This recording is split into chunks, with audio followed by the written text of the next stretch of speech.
রাস্তার ধারে একটা হোটেল, হোটেলের বাবুর্চি চাকরি করে, সামান্য বেতন পায়, মালিক সবগুলো বিক্রি করে নিয়ে হাঁটা দেয়, পচা দশা যাই পায় ওটা খেয়ে বেঞ্চের উপরে ঘুমায়ে থাকে।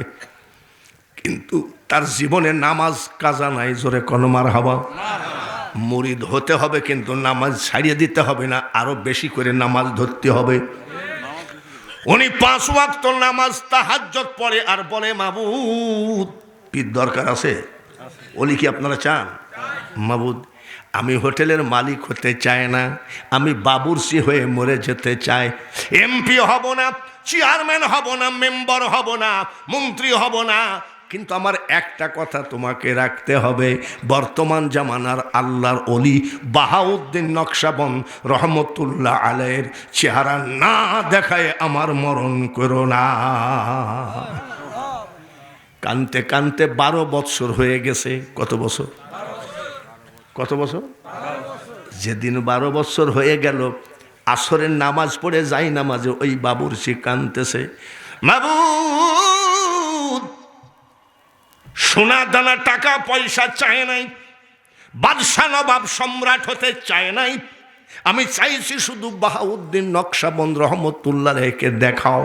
12 বছর হয়ে গেল, এই গুনাহগারের দোয়াটা তুমি কেন কবুল করো না? আসরের নামাজ পড়ে কাঁদছে, মাগরিব পড়ে কাঁদছে, এশা পড়ে কেন্দে, বাবুর্চি মালিক সব বিক্রি করে নিয়ে চলে গেল, পচা ধসা যাই আছে খেয়ে দেয়ে হোটেলের বেঞ্চের উপরে ঘুমায় আছে। কত বছর কাঁদছে? জোরে বাহাউদ্দিন নকশবন্দ রহমতুল্লাহ আলাইহি ওই এলাকায় আজকে রাত্রে গেছে সফরে। আমি যখন সফরে আসছি, সফর শেষে চলে যাব, সফরে গেছে, সফর শেষ করে উনি বাড়ি যাবে অনেক রাত। এক মসজিদে যাই বলছে, বাবা মসজিদে একটু থাকা যাবে? ইমাম সাহেব বলছে, চাচা কমিটির নিষেধ আছে, চাকরি থাকবে না। বলে তাহলে বারান্দায় থাকি? বলে চাচা বারান্দায়ও থাকা যাবে না, কমিটির নিষেধ। ওই জামানার বিখ্যাত ওলি, বিখ্যাত জ্ঞানী বাহাউদ্দিন নকশবন্দ রহমতুল্লাহ আলাইহি মসজিদেও হবে না, বারান্দায়ও হবে না। আস্তে করে হাঁটতেছে, একটা বসার মতন পরিবেশ পাইলে ওই জায়গায় চুপচাপ বসে থাকবো। ফজরের নামাজের আজান দিলে নামাজ পড়ে বাড়ি যাব। যাইতে যাইতে দেখে বাবুর্চি শুয়ে আছে, আর ওই হোটেলের চুলা গনগন করতেছে আগুন। বলে এই আগুনটা সারা রাত তাপায়, যে শীত, সকালে বাড়ি যাব। যাই জিজ্ঞেস করছে, বাবাজি, বলে কি গো চাচা? বলে তোমার আগুনটা একটু তাপাবো। আরে বাপ, বয়সী লোক একটু আগুন তাপাবেন, তাপান। আল্লাহর ওলিরা কিন্তু বই লিখেই সব করে নাকি, আর আমরা সব চুরি চাট্টামি। আগুন তাপাচ্ছে, ভালোই হলো, সুন্দর পরিবেশ। বাবুর্চি হঠাৎ করে তাহাজ্জুদের টাইম হয়ে গেছে, উঠে পড়েছে। ওযু বানালেন, তাহাজ্জুদের নামাজ আদায় করলেন। যাই নামাজে বসে বাবুর্চি কান্দে, ওগো মাবুদ, আমি তো তোমার কাছে শুধু একটা জিনিসই জীবনে চাইছি, বাবুর্চি হয়ে মরে যায়, মালিক হওয়ার দরকার নাই। কিন্তু আল্লাহর ওলি বাহাউদ্দিন নকশবন্দ রহমতুল্লাহ আলাইহিকে কেন তুমি আমার সঙ্গে দেখা করাও না? চোখের পানি ঝরে, দাড়ি জুব্বা ভিজতেছে। কিডা আগুন তাপাই? কেডা? মাত্র 2 হাত ধরে। যার জন্য বলি, জোর করিয়া বুঝতে গেলে তার ঘটে দারুণ জ্বালা, কেউ বুঝিতে পারে না রে ওলি আল্লাহর খেলা। ঠিক কিনা? এখানে কানতেছে আর ওখানে আগুন তাপাই। কার কাছে বলবো? সব বলবো। যুবকদের ওয়াজ হবে, ভণ্ড পীরের ওয়াজ হবে, খাঁটি পীরের ওয়াজ হচ্ছে, মা বোনদের ওয়াজ হবে। ওয়াজের আইটেম মেলা আছে, রাজি আছেন তো? সব থেকে আমার যুবকদের ওয়াজ আজকে বেশি হবে। যুবক রে, তোমার বিরুদ্ধে বলা হবে না, কি করলে তুমি শর্ট করে অলি হবা সেই ওয়াজগুলো আজকে করব, কিন্তু চলে যাইও না। দুজনের মধ্যে কি ঘটনা ঘটছে বলবো, এবার নবীজির পরিচয় এটা দিব। কিন্তু বাবাজিরে, রতনকান্দি হাট ও বাজার জামে মসজিদের যে উন্নতি কল্পে আমাকে ডাকা হয়েছে, আগের বক্তা যেভাবে কালেকশন করছে আর কালেকশনের প্রয়োজন নাই। তারপরেও আমি প্রধান বক্তা, আমি 10,000 20,000 না, মাত্র 10 মিনিট পরে এই বাহাউদ্দিনের আর বাবুরসির কি হলো, তারপরে আমি যাব নবীজির পরিচয় দিতে। আমার মাথার পাগড়িটা এই মসজিদের জন্যে দিলাম। 10,000 20,000 বুঝি না, 5 টাকার একটা কয়েনও যদি কেউ দেন, এই নেকিটা আমার মা বাপ পাবে না, আপনার মা বাপ পাবে। ব্যবসা বাণিজ্য নাই, বেকার হয়ে গেছেন, আজকে কিছু টাকা দান করেন আল্লাহর ঘরে। আমি মুসাফির দোয়া করব, আল্লাহ যেন আপনার একটা চাকরি দেয়, আল্লাহ যেন ব্যবসা দেয়, আল্লাহ যেন আমার মতন লোককে যদি 9 বার কাবা জিয়ারত করাইতে পারে, আপনাকে একবার যেন কাবা জিয়ারত করার টাকা দেয়, আমি দোয়া করব। আর যে হাতে আমার পাগড়ির উপরে দান করবেন, এই হাতখানা জীবনে যেন টাকার অভাব না হয়, টাকার অভাবে কোনো মুনাফেকের কাছে যেন হাত নিচু না হয়। মাত্র 5টা মিনিট সময় দিলাম, একটু উঠি আসেন, তাড়াতাড়ি উঠি আসেন বাবাজি, আল্লাহর ঘর মনে করে। আমার পাগড়িতে অপমান করলে যায়ও না, আসেও না, কিন্তু আল্লাহর ঘরকে অপমান করা যাবে না। সব তাড়াতাড়ি যে যা পারেন আল্লাহর ওয়াস্তে। এখানে আগের বক্তা খুব কালেকশন করেছে, উঠি আসেন, একটু আল্লাহকে দেখাই দেন। আমরা রতনকান্দির মানুষ, এই রতনকান্দিতে যখন আসছিলাম হেঁটে আসা লাগতো, রাস্তা ছিল না, নৌকাতে পার হয়ে আসছিস। ভাইরা আমার, সেই রতনকান্দিতে আজকে পাকা রাস্তা, একটা মানুষও যদি বসে থাকেন, পড়াই সেরকমই। হ্যাঁ, তাই আমাদেরকে এখন যুবক ডিজিটাল বক্তা আছে না, বুঝলি, এসব মাল চলে নাকি। সেদিন এক যুবক বক্তা ইন্ডিয়ায়, আমি শুয়ে আছি তো বলছি, কেটা মানে প্রধান বক্তা বাংলাদেশের দিকে আছে, বলি এসব জন্ডিস চলে নাকি, আমি নাকি জন্ডিস। আমি জিজ্ঞাসা করছি, তোমার বয়স কত বাবা? বলে 25। ওয়াজ করছো কয় বছর? বলে 3 বছর। বলে আমার জন্ডিস বললি, আমি যখন বক্তা হয়েছি তোর মার বিয়েও হয় নাই, ঠিক কিনা? পাগল রে, খবরদার, কাউকে টিটকারি মারো না, আঘাত করো না। তোমার চেহারা ভালো, লোকটার চেহারা খারাপ, খবরদার কটূক্তি করো না, তোমার চেহারা আবার ওরম হয়ে যাবে। বাংলার মাটিতে রে বেটা, এই 82 বক্তা একমাত্র আমি বেঁচে আছি। সেদিন এক জায়গায় ওয়াজ করতে গেছি, ওই যে নাসিম সাহেবের গ্রাম কাজীপুর, এক মুরব্বী দেখতে আসছে। তাকাই আছেন কি? কলে আমি ঘুমাইছিলাম, গলার আওয়াজে শুনলাম মনে হয় 30 বছরের যুবক। আর এসে দেখি আপনার, আমি দেখি চলি। আল্লাহু আকবার, আল্লাহু আকবার, আল্লাহু আকবার, আল্লাহু আকবার, আল্লাহু আকবার, আল্লাহু আকবার। 78 আশহাদু আল্লা ইলাহা ইল্লাল্লাহ,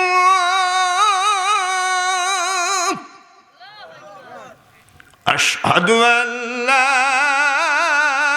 ইলাহা ইল্লাল্লাহ। আল্লাহু আকবার। আজমির শরীফে 3.5 বছর আজান দিয়ে মুয়াজ্জিনের চাকরি করেছি। তখন নেটও নাই, একটা চিঠি ঢাকার থেকে পাঠাইলে রতনকান্দি আসতে লাগতো 1 মাস, আবার পিয়নের কাছে আইসে আবার পড়ে থাকতো 15 দিন। পিয়ন জমা করে রাখতো, ওই লাইনেরগুলো সব একদিনে বিতরণ করব, তাই না? সেই সময় আজমির শরীফ এই মাদ্রাসার ছেলেরা, ওই যে পদ্মা সেতু, এটা আবার কেডা? একবারে যে বক্তার দিকে পায়, এখনই মাজা ভেঙে গেছে। আমার মতন হলে তো তো লাঠিও মনে ভেঙে যাবে। পদ্মা ব্রিজ করলো না, কোরআন তেলাওয়াত করতেছে, খালাকালিন সানা মিন সালসালিন কাল পাখার ওয়া খালাকাল জান্না মিন মারিজিম মিন নার। আমি শুনে কই, এ বাবাজির উস্তাদের সাথে আমার একটু কথা ছিল, এই শিষ্যকে কেমনে কোরআন তেলাওয়াত করাইলো। ওয়ালাকালিন সানা মিন সালসালিন কাল পাখার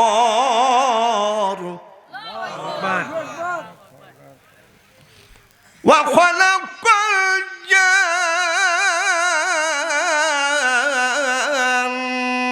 মিন মারিজিম মিন নার। ফাবি আইয়ি আলাই রাব্বিকুমা তুকাযিবান। এই সওয়াল বল, মাদ্রাসায় পড়লে পাবি 50, আর যদি উস্তাদের খেদমত করিস পাবি 100।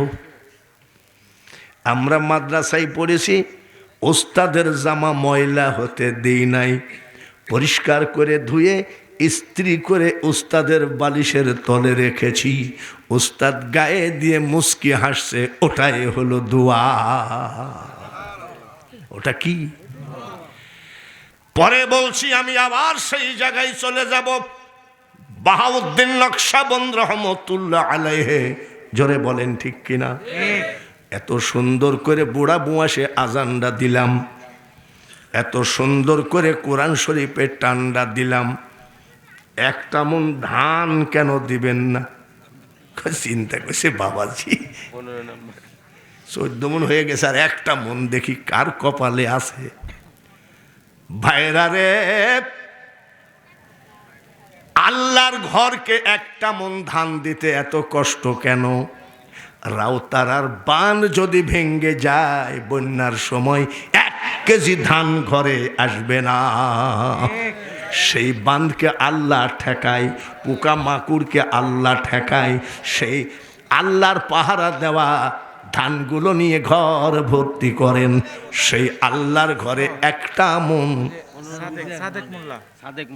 সাদেক মোল্লা, নারায়ে তাকবীর। কিরে, তোদের থেকে গলার তেজ তো আমারই বেশি। নারায়ে তাকবীর। সাদেক মোল্লা 1 মন ধান, জোরে বলেন মারহাবা। রতনকান্দির মানুষের যে কত ভক্তি, কত ইমান, জ্ঞানী বুঝে ইশারায়, আর মূর্খ সাপল দিয়ে চোখের মণি ফাটাইয়া দিলেও বোঝে না। এক বক্তাকে প্রায় 2 ঘন্টা ধরে বক্তা আদায় করলো, কালু সরকার। তারপরেও 15 মন ধান, এটা কম নয়।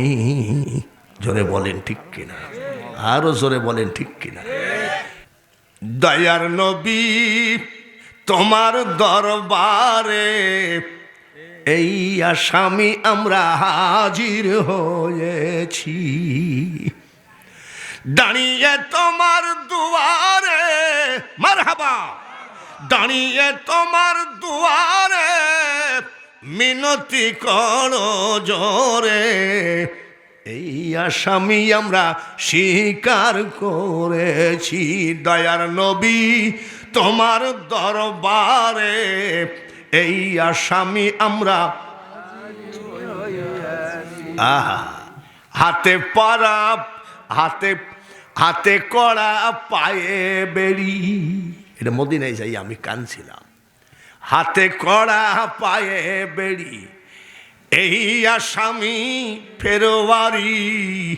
তোমার কোটে নবী চালান হয়েছি।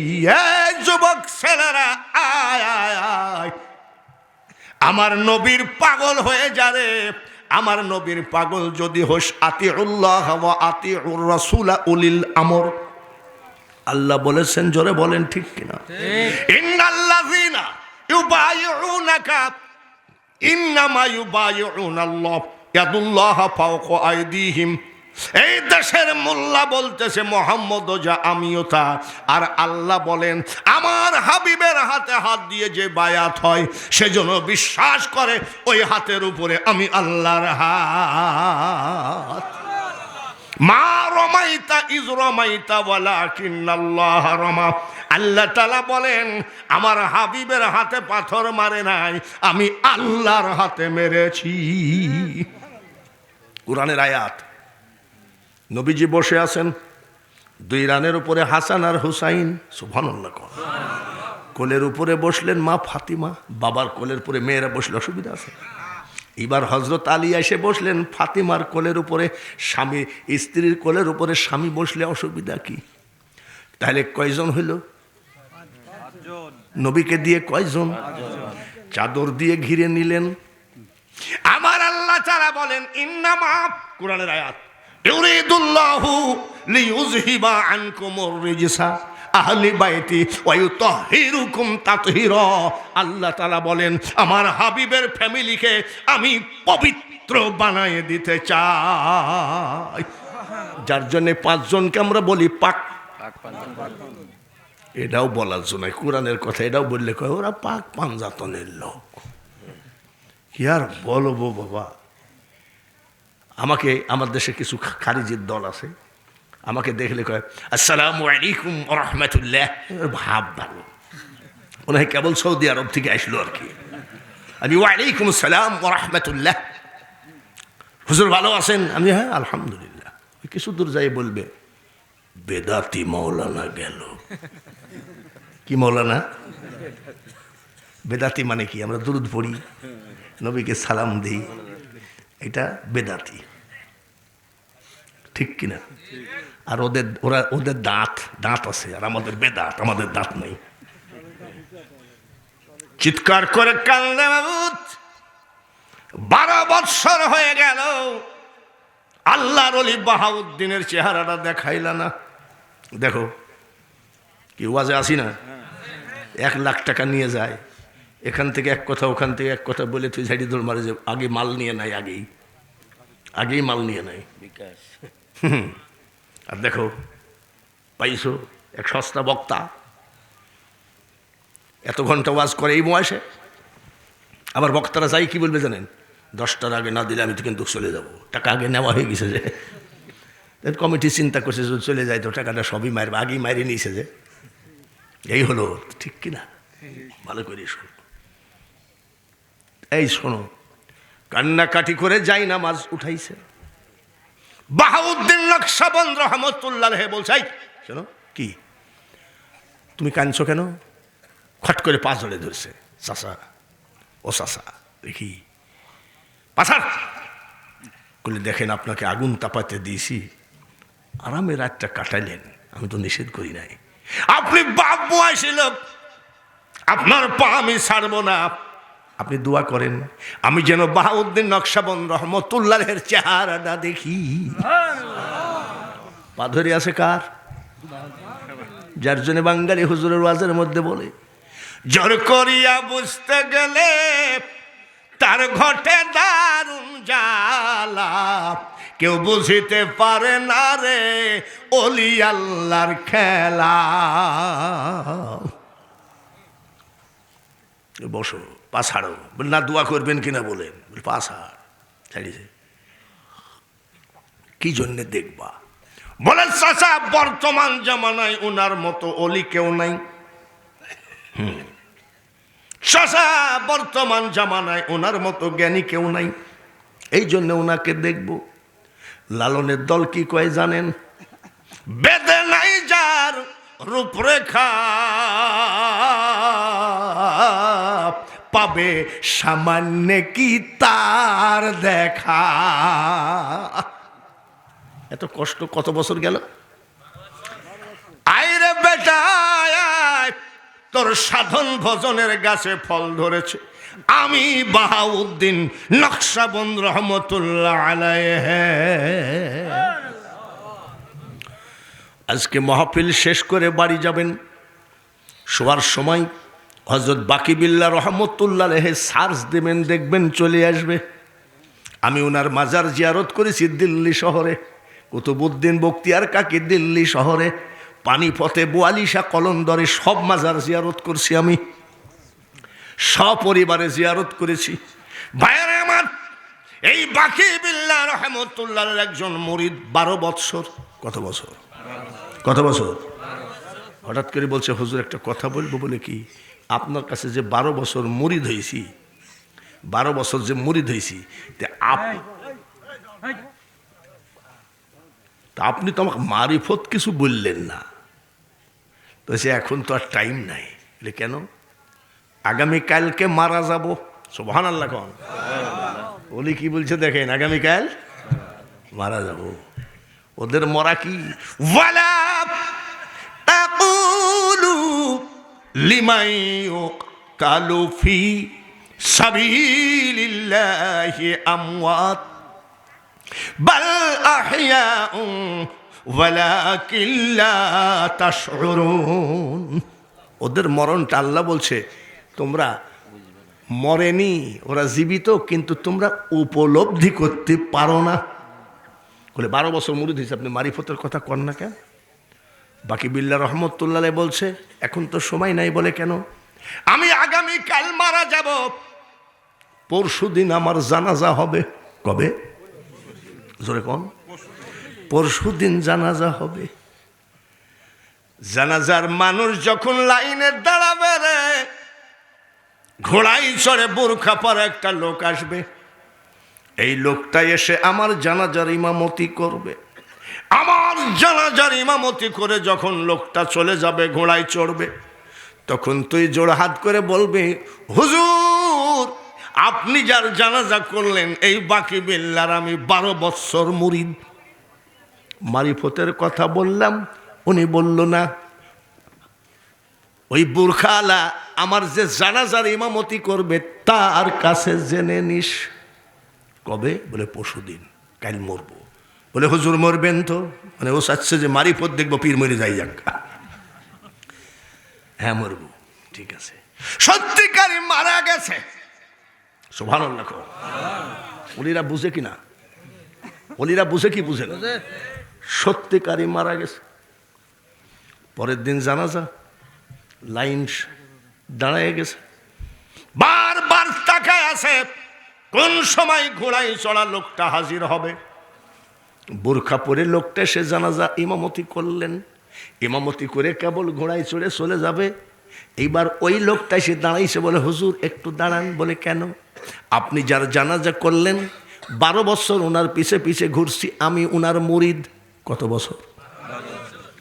হুজুর মারিফতের কথা ওনাকে জিজ্ঞাসা করলাম, উনি বললাম আমি কালকে মারা যাব, পরশুদিন জানাজা হবে। জানাজার মানুষ যখন দাঁড়িয়ে যাবে রে, ভালো করে শোন, ওই লোক এসে জানাজা করবে, বোরখা পরা লোকটা জানাজা করে যখন ঘোড়ায় চড়বে, ওই লোকটার কাছে বলবি মারিফতের কথা। সত্যি মারা গেল, তাকায় আছে, সত্যিকারই বোরখা পরা একটা লোক আসলো, জানাজা করে কেবল ঘোড়ায় চড়বে। এমন সময় বলছে হুজুর দাঁড়ান। কেন? যার জানাজা করলেন হযরত বাকিবিল্লাহর আমি একজন নগণ্য মুরিদ, 12 বছর ওনার পিছে পিছে ঘুরি। মারিফতের কথা জিজ্ঞাসা করলাম, উনি বলল আপনার কথা। মারিফতের কথাটা একটু না বলে যাবেন না? বলে আমার কাছে জানতে বলিছে নাকি? বলে হ্যাঁ। সত্যি তো? বলে হ্যাঁ, মিথ্যা কথা বলবো কেন? কেডা? বলে যে যার জানাজা করলেন বাকিবিল্লাহ আমার পীর, উনি বলেছে। মারিফত দেখবা না শুনবা? দেখবো। দেখবা। মুখের বোরখার পর্দাটা খুলে দিয়ে বলছে এই দেখ মারিফত, ইনি হযরত বাকিবিল্লাহ রহমতুল্লাহ আলাইহি। মাকরুল্লাহ খয়রুল ফেকড়া, মাকরিনে তুই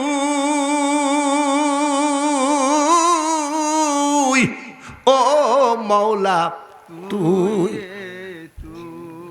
ইউনুস নবীকে মাওলা মাছের পেটে দিলি, কতদিন ছিল? কতদিন? 40 দিবস মাছের পেটে তোর কুদরতে রাখিলি রে মাওলা তুই রে তুই। এইগুলো না বুঝাতে মোল্লাই মোল্লাই লাঠালাঠি, এইগুলো না বুঝাতে মোল্লাই মোল্লাই কাফের ফতোয়া দেওয়া দেবী। এক মোল্লা কয় ওরে সিটার, আর এক মোল্লা কয় ওরে বাটপার। এই হলো বর্তমান ওয়াজের ধারা, ঠিক কিনা? আর আমি বাঙালি হুজুর বলি, আবার লা ইলাহা ইল্লা আনতা শিক্ষা দিয়ে নেকালিলি তুই ও মাওলা তুই রে। আবার কি মনসুরের কলবে বসে আনাল হক বলিলি, আবার শুলেতে চড়াইয়া তারে ফাঁসি দিলি তুই মাওলা। লালনের দল গাঁজা খায়, এইটুক দোষ। চুল দাড়ি কাটে না, নামাজ পড়ে না, মুইতে পানি নেয় না। এমনও ফকির আমাদের কুষ্টি আছে 25 বছর মুসি কাটেনি। তাহলে বাবাজির বগলের মধ্যে তো মনে হয় কাক বাসা করেছে। কিন্তু ওদের কথাগুলো কি জানেন? জীবের কি সাধ্য আছে গুনে পড়ে তাই বলা সায়ামা কখন খেলেন কোন খেলা। মোজাদ্দাদ আলফেসানি রহমতুল্লাহ মাজার আমি জিয়ারত করেছি। আকবর বাদশার সাথে ওনার টক্কর লেগে গেল, দ্বীনে ইলাহি আকবর বাদশাহ বানাইছিল। ওনার বিরোধিতা করে ওনাকে জেলখানার ভিতরে ঢুকাইয়ে দিল আল্লাহর ওলি মোজাদ্দাদ আলফেসানি রহমতুল্লাহ রেখে। আকবর বাদশার বেটা একটা বাঘকে 1 মাস খেতে দেয় নাই। কয় মাস? 1 মাস খেতে দেয় নাই। বাঘটা ক্ষুধার্ত। মুজাদ্দাদ আলফেসানি যে জেলখানা রুমের মধ্যে আছে, বাঘটা ওই রুমের মধ্যে ছেড়ে দিবে।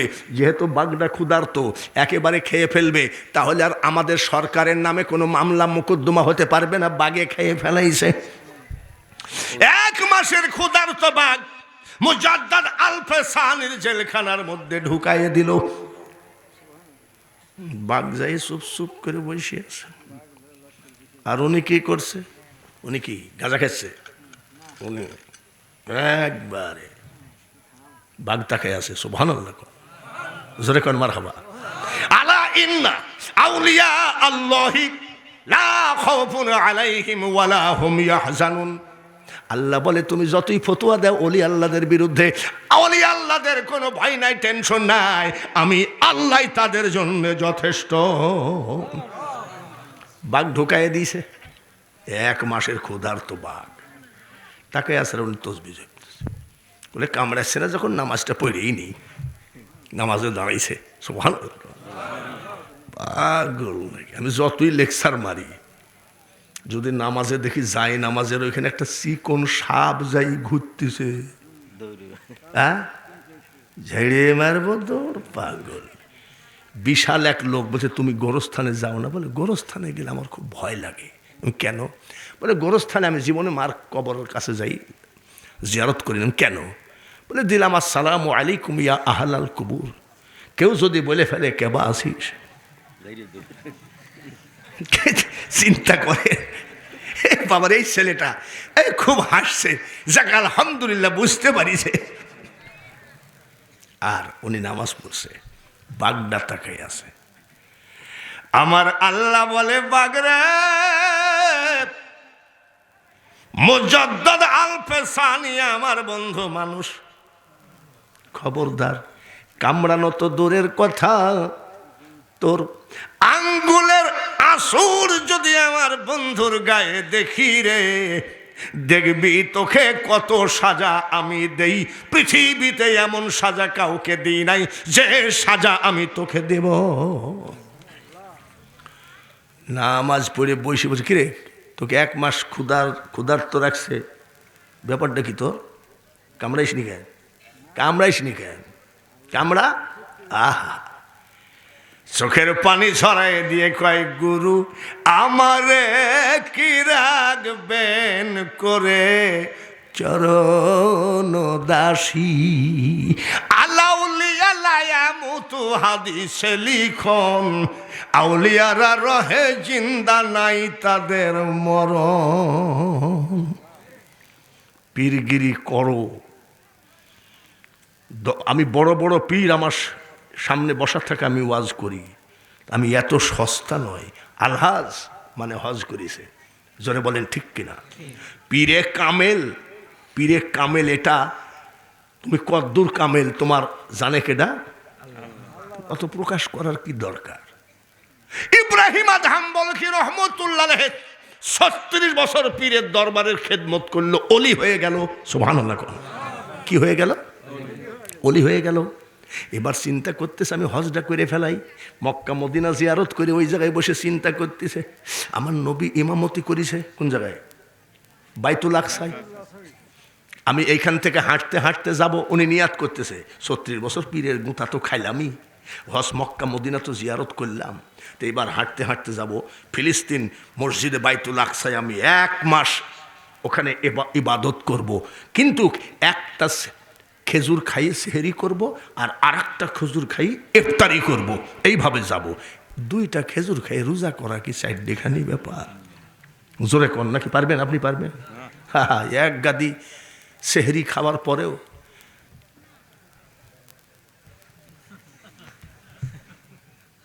গাড়ি চলে না, চলে না নাকি?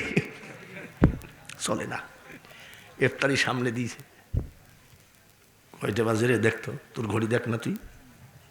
বলে আমারটা ডিস্টার্ব আছে নাকি, মুয়াজ্জিন মরে গেছে নাকি, আজান দেয় না কেন? যেই আজান হয়েছে বাবা রে, ওরে বাপ রে, কিরে তারাবিতে যাবা না? আজকে একটু ইফতারিটা বেশি হয়ে গেছে, আজকে আর না যায়। আর উনি একটা খেজুর খাইয়ে সেহরি করবেন আর একটা খেজুর খাইয়ে মক্কা থেকে হাঁটবেন, হাঁটা পথে রোজা করতে করতে যাবে। মক্কা শরীফ থেকে 1 কেজি খেজুর কিনেছে, খেজুরের মালিক ভুল করে একটা খেজুর বেশি দিয়েছে, খেজুরের মালিক ভুল করে। ইব্রাহিম আদহাম বলকি জানে যে একটা বেশি আসলো, ফেরত দেয়নি। কি করছে? ফেরত দেয়নি। একটা করে খেজুর খায়, সেহরি করে, রোজা করে, এইভাবে ওই খেজুর খেয়ে খেয়ে বাইতুল মুকাদ্দাসে উনি ঘুমাই আছে রোজা মুখে। 2জন ফেরেশতা ঝগড়া করতেছে। এক ফেরেশতা বলছে ওলি শুয়ে আছে, আর এক ফেরেশতা বলছে না, বলে না, বাদশাহী ত্যাগ করে পীরের দরবারে রান্না করে ভক্তদেরকে খাওয়াইছে, কি জাতা ব্যাপার নাকি? মক্কা মদিনা থেকে হজ করে হাঁটি আসতেছে, বলে হাঁটি আসলে হবে কি? ওলি না। এক ফেরেশতা বলছে ওলি, আর এক ফেরেশতা বলছে কি? ওলি না। কে দেখতেছে? স্বপ্নে ইব্রাহিম আদহাম দেখতেছে। বলে কেমনে? এই ফেরেশতা ডাক দিয়ে কয় 1 কেজি খেজুরের ভিতরে খেজুরের মালিক একটা খেজুর বেশি দিল, ফেরত দেয় নাই, যার জন্য 1 মাস হলো তার আমল নামায় নেকি প্রবেশ করে না। বুঝে নেও গা, বাড়ি যাও, ওয়াজা শোনার দরকার নাই, কি করেছো এবার বোঝো গা। আমার শালা আসছে, কয় 1 কেজি আঙ্গুর লিব নাকি? আমি লে। বাজারে দোকানদারকে বলছে 1 কেজি আঙ্গুর দাও, তো আমি দাঁড়াই আছি, আঙ্গুর মাপতেছে, আমার শালা শুধু তুলে আর গিলে, আমি তোর বাপের তো গিলিস নাকি? এইভাবে যদি হিসাব করি রে বেটা, খবরদার, অলি হওয়া এত সহজ কথা নয়। একটু এই নিশিরাত্রিতে রতনপুর মসজিদের জালসার তরফ থেকে একটু দাঁড়ায় সালাম দে, ইয়া নবী